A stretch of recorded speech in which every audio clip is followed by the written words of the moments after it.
Assalamualaikum warahmatullahi wabarakatuh. Bismillahirrahmanirrahim. Innal hamdalillah nahmaduhu wa nasta'inuhu wa nastaghfiruh wa na'udzu billahi min shururi anfusina wa sayyiati a'malina. Man yahdihillahu fala mudilla lah wa man yudlil fala hadiyalah. Wa ashhadu an la ilaha illallah wahdahu la syarika lah wa ashhadu anna Muhammadan abduhu wa rasuluh. يا أيها الذين آمنوا اتقوا الله حق تقاته ولا تموتن إلا وأنتم مسلمون. يا أيها الناس اتقوا ربكم الذي خلقكم من نفس واحدة وخلق منها زوجها وبث منهما رجالا كثيرا ونساء واتقوا الله الذي تساءلون به والأرحام إن الله كان عليكم رقيبا. يا أيها الذين آمنوا اتقوا الله وقولوا قولا سديدا يصلح لكم أعمالكم ويغفر لكم ذنوبكم ومن يطع الله ورسوله فقد فاز فوزا عظيما. أما بعد فإن أصدق الحديث كتاب الله وأحسن الهدي هدي محمد صلى الله عليه وعلى آله وسلم وشر الأمور محدثاتها وكل محدثة بدعة وكل بدعة ضلالة وكل ضلالة في النار. Alhamdulillah, kita bersyukur pada Allah Subhanahu wa Ta'ala. Pada hari ini kita kembali dimudahkan oleh Allah Subhanahu wa Ta'ala untuk duduk bersama mengkaji kembali kitab Fathul Majid Syarhu Kitab Tauhid yang ditulis oleh Fadilat Syekh Abdurrahman bin Hasan bin Muhammad bin Abdul Wahhab Al-Syekh rahimahullahu ta'ala. Salawat dan salam semoga selalu Allah berikan kepada Nabi kita Muhammad sallallahu alaihi wa ala alihi wasallam, pada keluarga beliau, para sahabat, serta orang-orang yang mengikuti beliau sampai hari kiamat kelak. Dengan nama-nama Allah yang husna dan sifat-sifatnya yang mulia, kita berdoa, Allahumma inna nas'aluka ilman nafi'an wa rizqan tayyiban wa amalan mutaqabbala. Allahumma amin. Ahibati fillah, afanillah wa iyyakum, kaum muslimin, para pemirsa Roja TV, para pendengar Radio Roja, dan seluruh kaum muslimin dimanapun berada. Pada kesempatan kali ini kita membahas kitab Fathul Majid Syarhu Kitab Tauhid pada bab yang ke-40. Penulis mengatakan, Babu man jahada syai'an minal asma'i was sifat. Babu man jahada syai'an minal asma'i was sifat. Bab ke-40 tentang hukuman bagi siapa yang mengingkari sebagian dari nama-nama Allah dan sifat-sifat Allah Subhanahu wa ta'ala. Dan maksud dari bab ini adalah menjelaskan bahwa menolak sesuatu yang telah tetap dari nama-nama Allah yang husna dan sifat-sifat Allah yang ulia adalah sebuah kekufuran. Sekali lagi, bab ini maknanya adalah menjelaskan bahwa menolak sesuatu apapun yang telah tetap dari Al-Quran atau hadis dari Rasul Sallallahu Alaihi Wasallam, dari nama-nama Allah yang husna dan sifat-sifat Allah yang ulia adalah sebuah kekufuran.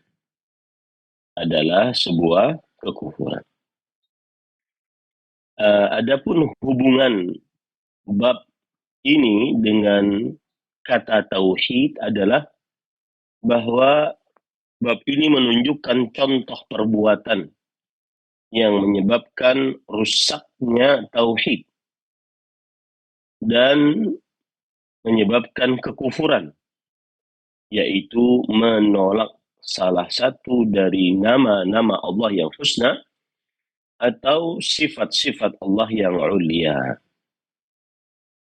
Kemudian perlu diketahui bersama bahwa sikap juhud atau penolakan terhadap nama-nama Allah yang husna dan sifat-sifat Allah yang ulia ada dua macam. Yang pertama, menolak karena mengingkari terhadap nama-nama dan sifat-sifat tersebut. Maka ini perbuatan adalah kekufuran akbar, mengeluarkan pelakunya dari Islam. Kemudian yang kedua, menolak nama-nama dan sifat-sifat tersebut karena ada syubhat yang ada di dalam dirinya, yaitu perkara yang samar-samar yang menyebabkan akhirnya dia seperti menolak nama-nama dan sifat-sifat tersebut. Maka perbuatan seperti inilah tetap haram dan dia dosa besar, tetapi tidak mengeluarkan dari agama Islam. Tidak mengeluarkan dari agama Islam. Baik, itu adalah penjelasan tentang bab. Sekarang kita baca apa yang disebutkan oleh penulis. Wa qawluhu babu man jahada syai'an minal asma'i was sifat. Wa qawlullahi ta'ala wa hum yakfuruna birrahman qul huwa rabbi la ilaha illa huwa alaihi tawakkaltu wa ilaihi ma'ab. Wa ilaihi matab, afwan. Dan perkataan Imam Muhammad bin Abdul Wahhab An-Najdi rahimahullah, bab barang siapa yang mengingkari sesuatu dari nama-nama Allah yang husna dan sifat-sifatnya yang mulia. Kemudian beliau menyebutkan firman Allah dalam surat Ar-Ra'd ayat 30. Yang artinya mereka mengkufuri tentang nama Allah Ar-Rahman. Katakanlah, dia adalah Rabbku. Tidak ada ilah yang berhak diibadahi selain dia. Kepadanya aku bertawakal dan kepadanya aku bertaubat. Sababu nuzuli hadhihi al-ayati ma'lumun madhkurun fi kutub at-tafsir wa ghairiha. Sebab turunnya ayat ini sudah diketahui karena disebutkan di dalam kitab-kitab tafsir dan kitab-kitab lainnya. Wa huwa anna musyriki Quraisy jahadu isma Ar-Rahman inadan. Yaitu bahwa orang-orang musyrik Quraisy mereka menolak nama Ar-Rahman sebagai pengingkaran dari mereka. Wa qala ta'ala qul ud'u Allah aw ud'u Ar-Rahman ayyamma tad'u falahu al-asma'ul husna. Padahal Allah Subhanahu wa taala berfirman, katakanlah, berdoalah kalian kepada Allah atau berdoalah kalian kepada malaikat, kepada Ar-Rahman. Apa saja yang kalian berdoa kepadanya, maka Allah Subhanahu wa taala memiliki nama-nama yang husna. Surat Al-Isra ayat 110. Kemudian beliau mengatakan War-Rahman ismuhu wa sifatuh. Dan Ar-Rahman adalah nama Allah dan sifat Allah. Dalla hadzal ism ala anna ar-rahmata sifatuhu subhanahu wa huwa min sifatil kamal. Nama ini menunjukkan bahwa rahmat adalah sifat Allah Subhanahu wa taala. Jadi Ar-Rahman nama Allah. Sifatnya dari Ar-Rahman tersebut adalah rahmat. Allah memiliki rahmat, kasih sayang. Dan ia adalah termasuk sifat yang sempurna dari sifat-sifat Allah Subhanahu wa ta'ala. فإذا كان المشركون جحدوا اسما من أسمائه, maka jika orang-orang musyrik mengingkari sesuatu nama dari nama-nama Allah Subhanahu wa ta'ala, wa huwa min al-asma'i allati dallat ala kamalihi subhanahu wa bihamdih. Padahal dia adalah dari nama-nama yang menunjukkan kepada kesempurnaan Allah Subhanahu wa ta'ala dan keterpujian Allah Subhanahu wa ta'ala. Fajuhudu ma'na hadzal ism wa nahwihi min al-asma' yakunu kadzalik. Maka kalau begitu, mengingkari makna dari nama ini dan yang semisalnya dari nama-nama Allah juga demikian. Maksudnya adalah orang kalau mengingkari nama Ar-Rahman, berarti secara tidak langsung dia juga mengingkari makna dari Ar-Rahman. Nama Allah Ar-Rahman. Makna dari nama Allah Ar-Rahman adalah Dzur Rahmah Al-Wasi'ah. Itu memiliki nama Allah, Allah memiliki nama, Allah memiliki rahmat yang luas. Kalau dia menolak nama Allah Ar-Rahman, berarti dia juga menolak makna dari nama Allah tersebut. Itu maksudnya. Fa inna Jahma ibn Safwan wa man tabi'ahu yaz'umuna annaha la tadullu ala sifatin qa'imatin lillahi subhanahu. Karena Jaham bin Safwan wa man tabi'ahum, Jaham bin Safwan dan orang-orang yang mengikuti mereka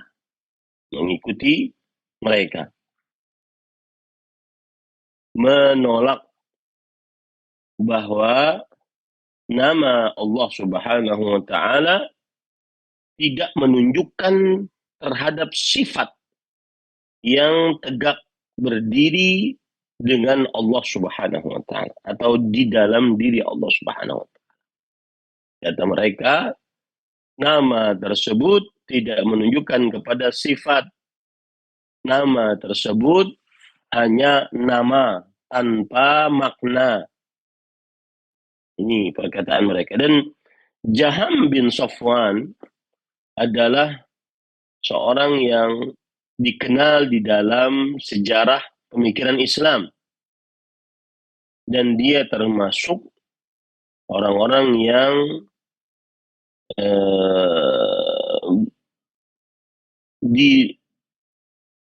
orang-orang yang terkenal dalam ilmu kalam.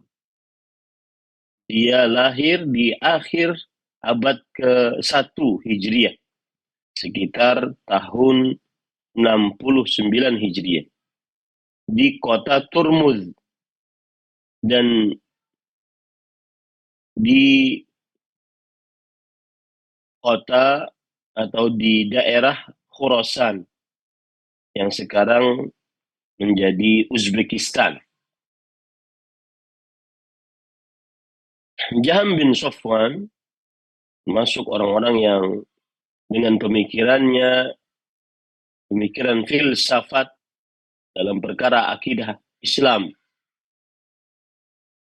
terutama yang berkaitan dengan sifat-sifat Allah Subhanahu wa ta'ala.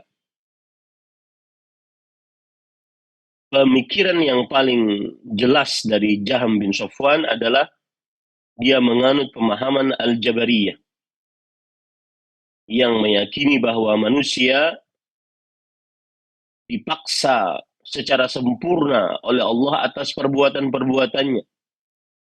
Manusia tidak memiliki keinginan yang hakiki. Dan manusia seluruh perbuatannya adalah makhluk yang diciptakan oleh Allah Subhanahu wa ta'ala. Ini dari sisi keimanan kepada takdir. Adapun dari sisi yang berkaitan dengan tauhid asma dan sifat, maka Jahm bin Safwan terkenal dengan pengingkarannya terhadap sifat-sifat Allah yang dia anggap kalau kita menyerupakan menetapkan sifat-sifat tersebut, maka akan menyerupakan diri dengan Allah Subhanahu wa taala. Dia mengatakan sesungguhnya Allah Subhanahu wa taala tidak disifati dengan sifat apapun. Karena dengan mensifati sifat tersebut, maka Allah akan disamakan dengan makhluk. Dan dia yang pertama kali mengatakan Al-Quran adalah makhluk, bukan kalam Allah. Dan Jahm bin Safwan dipenggal lahirnya pada tahun 128 Hijriah.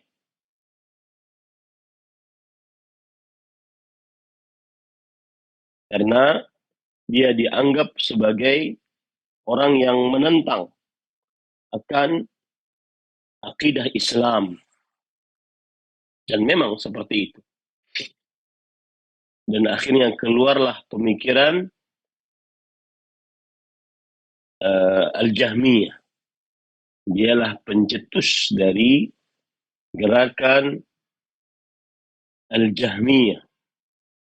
Yang paling terkenal tadi menolak sifat-sifat Allah dan berpemikiran Jabariyah, dan juga bahwa firman Allah itu adalah makhluk.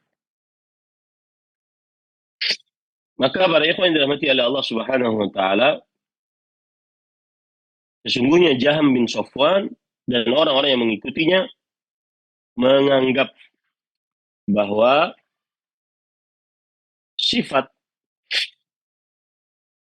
bahwa nama-nama Allah Subhanahu wa taala tidak menunjukkan kepada sifat yang berdiri tegak pada Allah Subhanahu wa taala.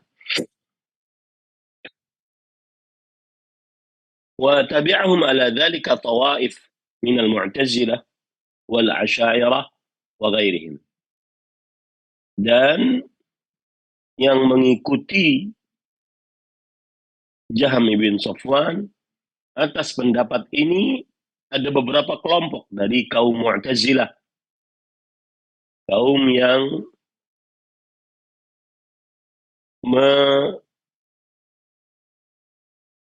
mendahulukan akal daripada dalil dari Al-Quran dan hadis Rasul Sallallahu Alaihi Wasallam. Dan Mu'tazilah juga sebuah kelompok ahli kalam yang muncul pada kekhalifahan Daulah Umayyah di awal-awal abad kedua Hijriah. Kemudian setelah itu berkembang sampai kepada masa Abbasiyah. Bagaimana sudah saya sebutkan bahwa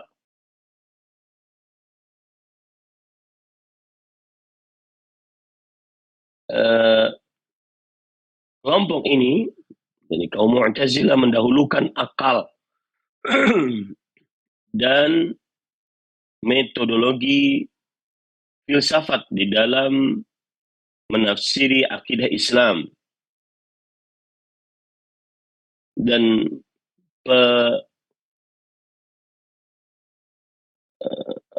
pendirinya adalah Wasil bin Atha, orang yang wafat pada tahun 131 Hijriah.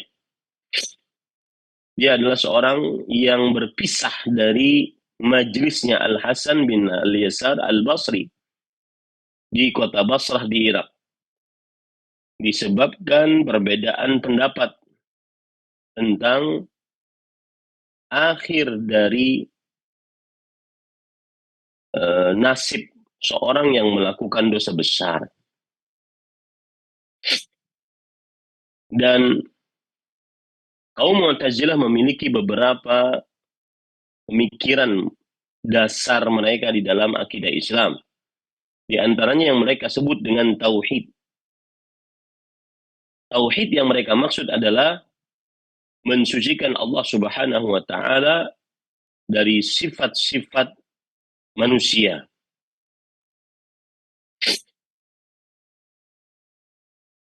Kalau seandainya menetapkan sifat berarti akan menyamakan Allah Subhanahu wa taala dengan manusia.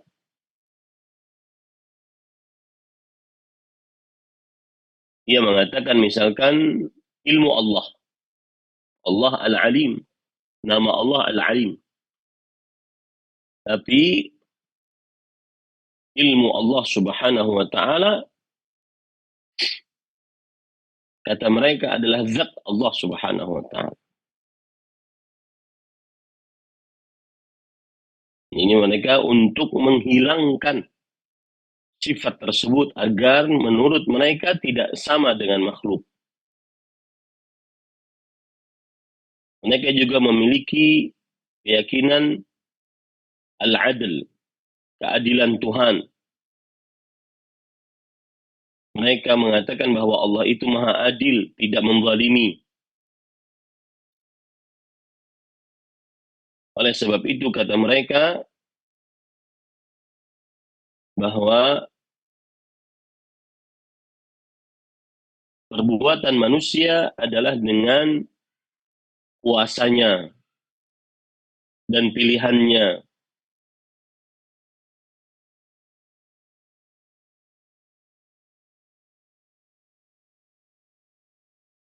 Jadi mereka ini, kaum Mu'tazilah, adalah kaum Qadariyah yang menganggap bahwa Allah Subhanahu wa taala tidak ada kuasa sama sekali di dalam perbuatan hamba. Tujuan mereka berkeyakinan seperti ini agar tidak dinasabkan kepada Allah perbuatan buruk. Agar tidak dinasabkan kepada Allah perbuatan buruk. Jadi mereka qadariyah di dalam bab takdir. Kemudian keyakinan mereka yang ketiga adalah al-manzilah baina manzilatain. Kedudukan di antara dua kedudukan. Maksudnya pelaku dosa besar bukan orang yang beriman dengan keimanan yang sempurna. Dan juga bukan orang kafir. Akan tetapi dia di antara dua kedudukan. Kemudian yang keempat, mereka meyakini tentang pahala dan ancaman siksa dari Allah Subhanahu wa taala. Mereka dengan keyakinan ini mengatakan bahwa Allah wajib memberikan ganjaran kepada pelaku ketaatan dan juga memberikan hukuman kepada pelaku kemaksiatan.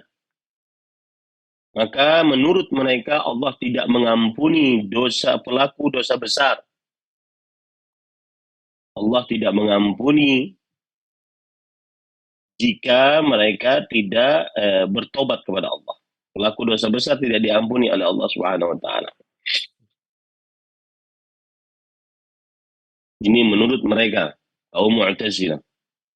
Kemudian yang kelima, pemikiran mereka adalah yaitu amar ma'ruf nahi mungkar. Akan tetapi yang dimaksud oleh mereka amar ma'ruf nahi mungkar adalah memberontak pemerintah yang sah. Ini para ikhwan yang dirahmati oleh Allah Subhanahu wa taala. Itu beberapa pemikiran dari kaum Mu'tazilah yang disebutkan di dalam perkataan penulis. Dan mereka hampir sama dengan kaum Jahmiyah dalam perkara sifat. yaitu menolak sifat-sifat Allah Subhanahu wa taala.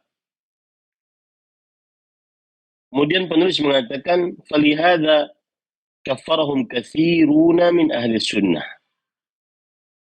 Oleh sebab inilah kebanyakan dari ahlu sunnah mengkafirkan mereka, yaitu orang-orang yang menolak, mengingkari sifat-sifat Allah Subhanahu wa taala. Ya. Qala al-'allamah Ibnu al-Qayyim rahimahullahu taala, Imam al-'Allamah Ibnu al-Qayyim berkata, "Walaqad taqallada kufruhum 50 fi 'ashr min al-'ulama'i fil buldan." واللالكائي الإمام حكاه عنهم بل حكاه قبله الطبراني. Dan telah menyebutkan kekufuran mereka 50 dari puluhan para ulama di negara di dunia, dan Imam Al-Lalakai menyebutkan akan hal ini, bahkan sebelumnya Imam At-Tabarani. Fa inna haula'il jahmiyah wa man wafaqahum 'ala at-ta'til jahadu ma wasafa Allah bihi nafsah.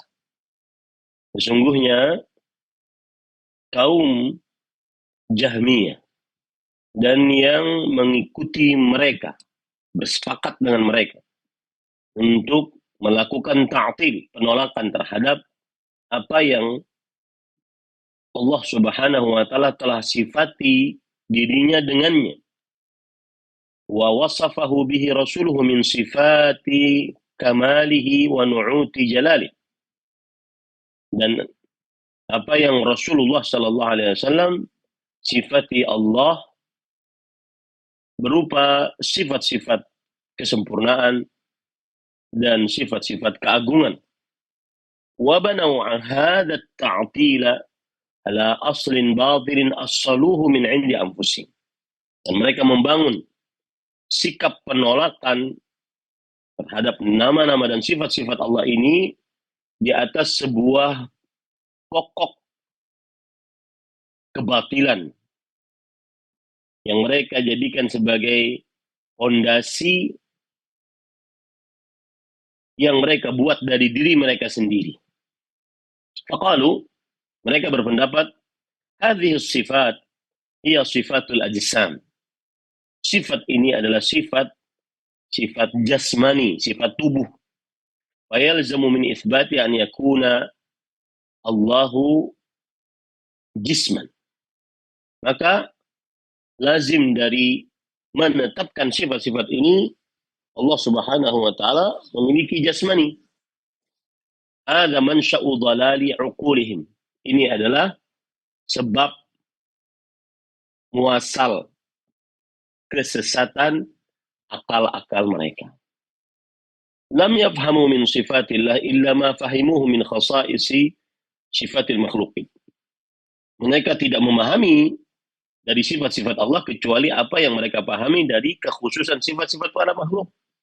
Artinya seakan-akan begini, kalau saya tetapkan sifat Allah ini, maka berarti ini kan seperti sifat makhluk. Mereka cara memahami sifat tersebut dengan menyamakan makhluk dengan Allah menyamakan Allah dengan makhluk, menyamakan sifat Allah dengan sifat makhluk. Ya. Fashabbahu Allah fi ibtida'i ara'ihim al-fasida bi khalqi. Mereka menyerupakan Allah di dalam langkah pertama pendapat-pendapat mereka yang rusak. Ya, menyamakan Allah dengan makhluk-makhluknya, itu yang pertama kali yang mereka lakukan. Jadi pertama kali adalah tashbih, menyamakan sifat Allah dengan makhluk. Kalau ditetapkan Allah Subhanahu wa taala memiliki sifat, maka sifat tersebut sama dengan sifat makhluk menurut mereka. Jadi mereka pertama kali yang mereka lakukan adalah menyamakan sifat Allah dengan sifat makhluk, tashbih. Thumma attaluhu min sifati kamalih. Kemudian baru mereka mengingkari sifat-sifat Allah dari sifat-sifat kesempurnaan Allah. Syawashabbahuhu bin naqisati wal jamadat wal ma'dumat. Dan akhirnya mereka menyamakan Allah dengan hal-hal yang kurang, benda mati, atau sesuatu yang tidak ada. Syabbahuhu awal. Mereka menyamakan Allah dengan makhluk pertama kali. Wa'attaluhu thaniyan. Baru mereka melakukan ta'til untuk langkah yang kedua. Yang pertama tashbih, menyerupakan sifat Allah dengan makhluk. Yang kedua baru ta'til, menolak sifat Allah. Wa syabbahuhu thalithan bikulli naqisin wa ma'dum. Dan yang ketiga, mereka samakan lagi Allah dengan setiap yang kurang dan setiap yang tidak ada. Fataraku ma dalla alaihi alkitab wa sunnatu min ithbati ma wasafa Allah bihi nafsah wa wasafa bihi rasuluhu ala ma yaliqu bi jalalihi wa azamatihi. Dan mereka meninggalkan apa yang ditunjuki oleh Al-Quran dan hadis berupa penetapan apa yang Allah Subhanahu wa taala sifati dirinya dengannya dan apa yang Rasulullah sallallahu alaihi wasallam sifati Allah dengannya sesuai dengan keagungan dan kemuliaan. Artinya apa? Orang-orang Jahmiyah dan yang mengikuti mereka melakukan tasbih, menyerupakan Allah dengan makhluk. Oleh karena itu, kata mereka, kalau kita tetapkan sifat Allah ini, maka berarti Allah sama dengan makhluk. Kalau sama dengan makhluk, maka tidak cocok bagi Allah Subhanahu wa ta'ala. Oleh karena itu, kita harus ta'til, menolak sifat tersebut. Lalu mereka samakan juga sifat-sifat Allah dengan makhluk-makhluk yang kurang. Bahkan makhluk-makhluk yang tidak sempurna, bahkan dengan benda mati, disamakan Allah dengan benda mati, disamakan Allah bahkan dengan sesuatu yang tidak ada. Ini mana ikhwan yang dirahmati oleh Allah Subhanahu wa taala. Mereka meninggalkan apa yang ditunjuki oleh Al-Quran dan hadis. Yang mana dalam Al-Quran dan hadis Allah menyebutkan sifatnya. Rasulullah sallallahu alaihi wasallam menetapkan sifat-sifat Allah Subhanahu wa taala. Mereka tinggalkan semua dalil-dalil tersebut dan mereka dahulukan akal. Ya. Wa hadha huwa alladhi alaihi salaful ummah wa a'immatuhum. Dan berpegang teguh kepada Al-Quran dan hadis dalam menetapkan apa yang ditetapkan oleh Allah dari sifat-sifatnya dan apa yang ditetapkan oleh Rasulullah sallallahu alaihi wasallam dari sifat-sifat Allah sesuai dengan keagungan dan kemuliaan Allah. Inilah yang merupakan akidah para salaf umat Islam, yaitu akidahnya para sahabat, akidahnya para tabi'in, akidahnya para tabi'ut tabi'in. Baik. فإنهم أثبتوا لله ما أثبته لنفسه وأثبته له رسوله صلى الله عليه وسلم. Para ulama salaf, para sahabat, para tabi'in, para tabi'ut tabi'in menetapkan untuk Allah apa saja yang ditetapkan oleh Allah untuk dirinya dan apa saja yang ditetapkan oleh Rasulullah sallallahu alaihi wa ala alihi wasallam. Isbatan bila tamthil. Penetapan tanpa memisalkan. Allah Subhanahu wa taala memiliki wajah sebagaimana firman Allah, wa yabqa wajhu rabbika dzul jalali wal ikram. Dan telah tetap wajah Rabbmu menunjukkan Allah menetapkan untuk dirinya wajah, maka kita tetapkan sebagaimana yang Allah tetapkan, dan kita tetapkan sebagaimana yang Rasulullah Sallallahu Alaihi Wasallam tetapkan. Rasul Sallallahu Alaihi Wasallam berdoa, Allahumma waladzatan nazari ila wajhik, dan bisa melihat wajahmu, kelezatan melihat, mendapatkan kelezatan melihat wajahmu, ya Allah. Nah, ini para ikhwan yang dirahmati oleh Allah. Kita tetapkan apa yang ditetapkan oleh Allah untuk dirinya dari sifat-sifatnya, dan apa yang ditetapkan oleh Rasulullah SAW untuk Allah Subhanahu wa taala sifat-sifat Allah.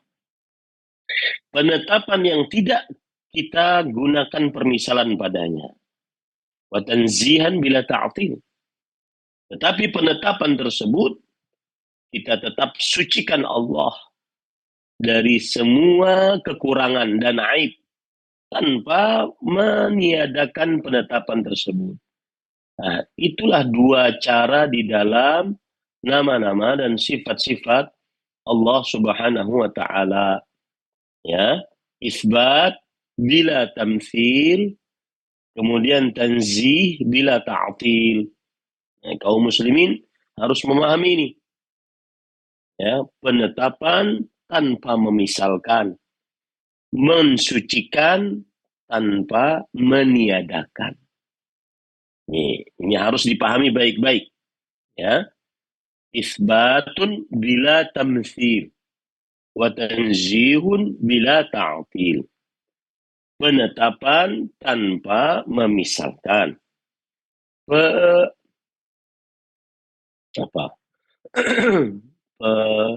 Pensucian tanpa peniadaan. Fa'innal kalama fi sifati far'un 'anil kalami fi dzat yahtadi hadwa. Sesungguhnya pembicaraan di dalam sifat-sifat adalah cabang dalam pembicaraan dalam perkara zat. Jadi kalau kita berbicara tentang sifat Allah, berarti kita sedang berbicara tentang zat Allah Subhanahu wa taala.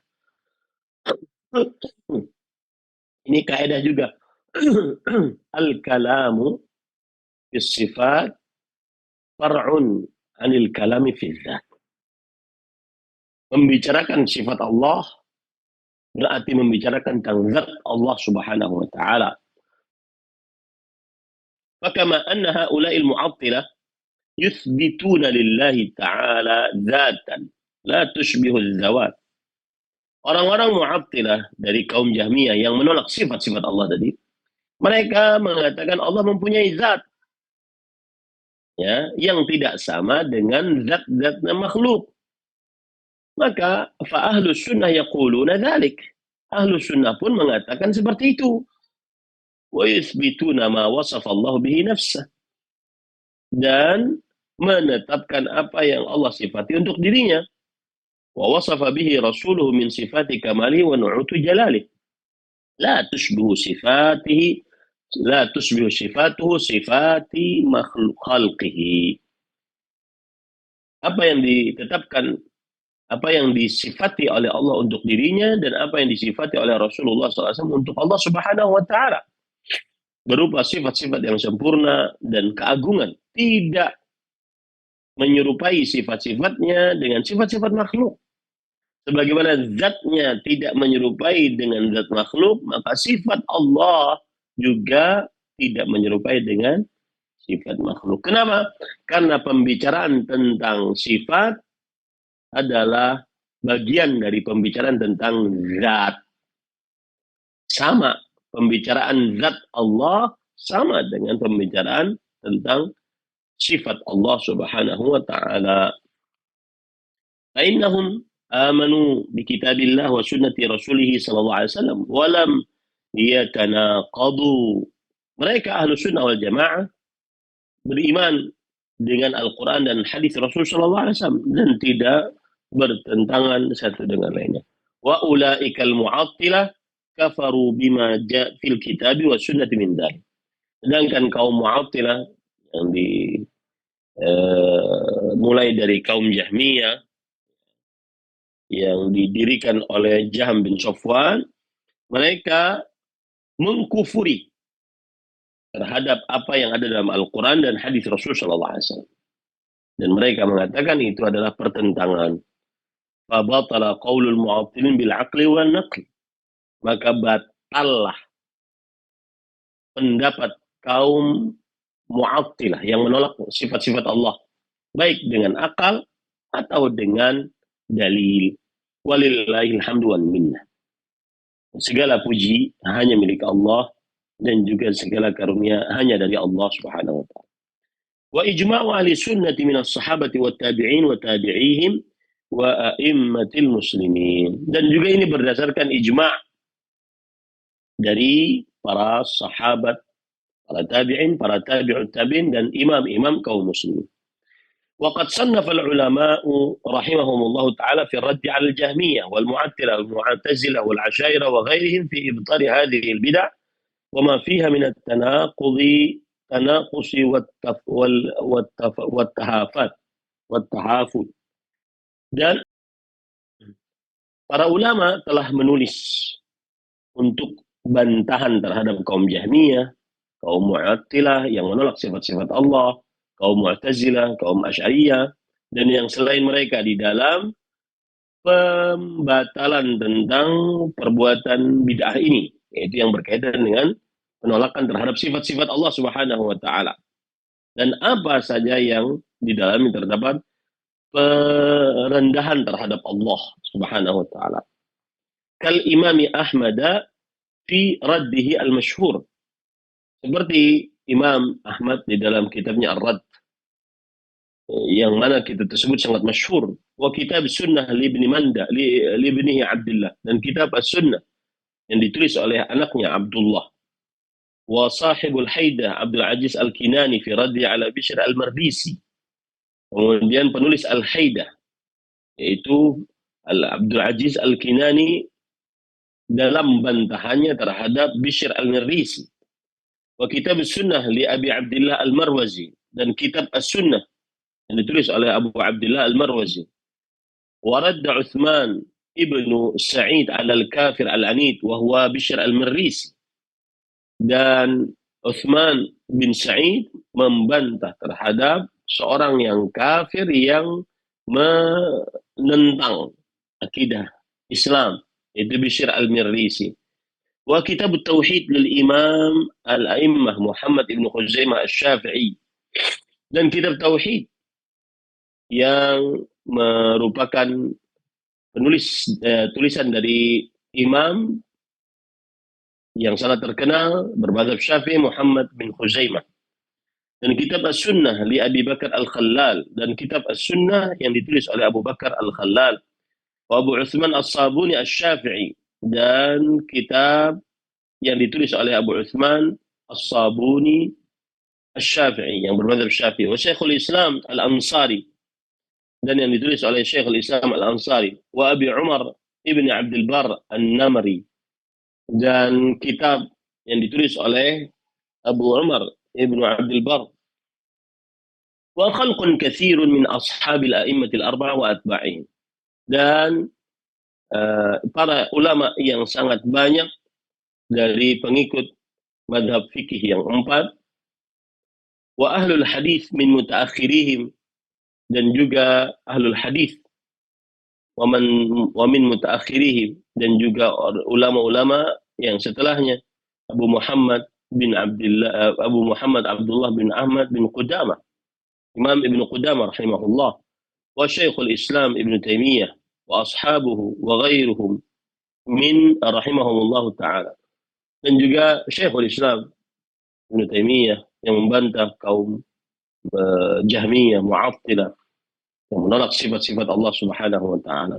Falillahil hamdu wal minna ala baqai sunnah wa ahliha ma'a tafarruqil ahwa wa tasha'abul ara wallahu a'lam. Maka segala puji dan karunia hanya milik Allah Subhanahu wa taala atas tetapnya ahlu sunnah wal jamaah,